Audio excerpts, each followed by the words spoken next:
Bonjour, c'est Asma d'Objectif TOEIC B2. Je suis ravie de vous retrouver aujourd'hui pour le 6e jour de mon défi 30 jours.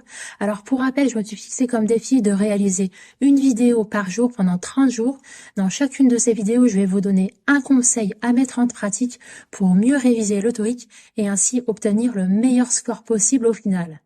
Alors à partir d'aujourd'hui, je vais faire une vidéo consacrée à chaque partie et sous-partie du TOEIC. Dans chacune d'entre elles, je vais vous donner un conseil à mettre en pratique pour mieux réviser cette sous-partie ou cette partie.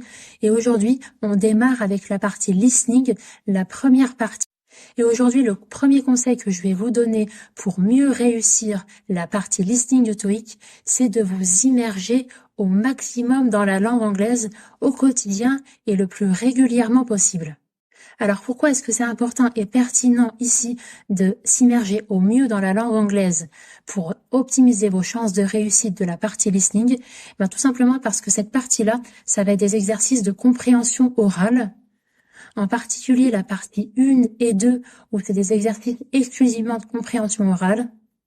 Pour la partie 1 du TOEIC, vous allez devoir choisir parmi 4 propositions de réponse celle qui correspond le mieux à ce que vous voyez sur l'image et vous n'avez aucun support écrit pour ce faire. Et pour la partie 2 questions-réponses, il s'agira de trouver parmi 3 propositions de réponse la suite logique de l'enregistrement audio. Il n'y a qu'une seule écoute possible et aucune retranscription de cette vidéo. Plutôt aucune retranscription de l'enregistrement audio, évidemment, que vous allez entendre. Vous n'aurez aucun support écrit. Par contre, pour la partie 3 et 4, les parties 3, la partie conversation, et la partie 4, la partie monologue, il s'agira de répondre à des questions, 3 questions concernant l'enregistrement audio, et seules les questions et les propositions de réponse sont retranscrites à l'écrit. Mais autrement, vous n'avez aucun autre support sur lequel vous appuyez que votre oreille pour pouvoir déduire les meilleures réponses possibles. Alors concrètement, comment s'y prendre pour bien s'immerger dans la langue anglaise au quotidien et régulièrement? Il y a 2 approches possibles. Tout d'abord, vous pouvez choisir l'approche active. Donc là, c'est tout simplement regarder un film ou une série en version originale, donc en anglais. Vous pouvez vous appuyer pour vous aider avec des sous-titres en anglais. Par contre, remarque importante, ne mettez jamais des sous-titres en français parce que là, ce sera totalement contre-intuitif.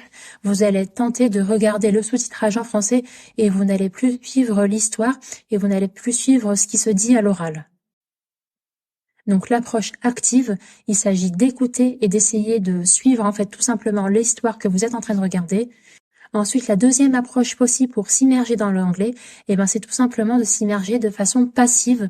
Donc, par exemple, en écoutant le feed d'actualité, les news en continu, d'être totalement immergé, même si vous ne comprenez pas tout. Le fait seulement d'être immergé, ça va vous faire travailler automatiquement votre oreille. Alors, pour les plus réticents d'entre vous qui pensent ne rien comprendre si vous vous lancez dans une vidéo en anglais ou même dans un podcast, vous pouvez démarrer par contre en regardant un podcast qui correspond à votre centre d'intérêt.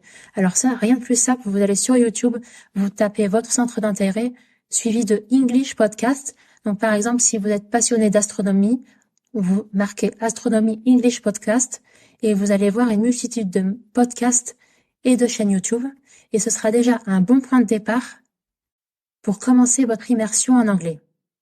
Et maintenant, c'est à vous. Dites-moi en commentaire comment est-ce que vous faites pour vous immerger dans l'anglais.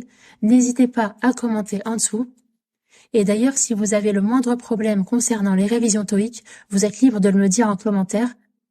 Et j'y répondrai avec un conseil concret à mettre en application pour surmonter cet obstacle. Et d'ailleurs, pour vous faire gagner du temps, vous êtes libre de démarrer avec mon kit de démarrage au TOEIC. C'est sous forme d'e-book. Il y a 7 fiches synthétiques, 7 fiches de grammaire qui vont vous aider à démarrer en douceur le TOEIC. En plus de ça, je vous donne une astuce pour mieux sélectionner les réponses de la partie 5 et 6 du TOEIC. N'hésitez pas, ça se passe en description de cette vidéo. Je vous dis à demain pour la suite de ce défi de 30 jours. Très bon courage dans vos révisions et à très vite.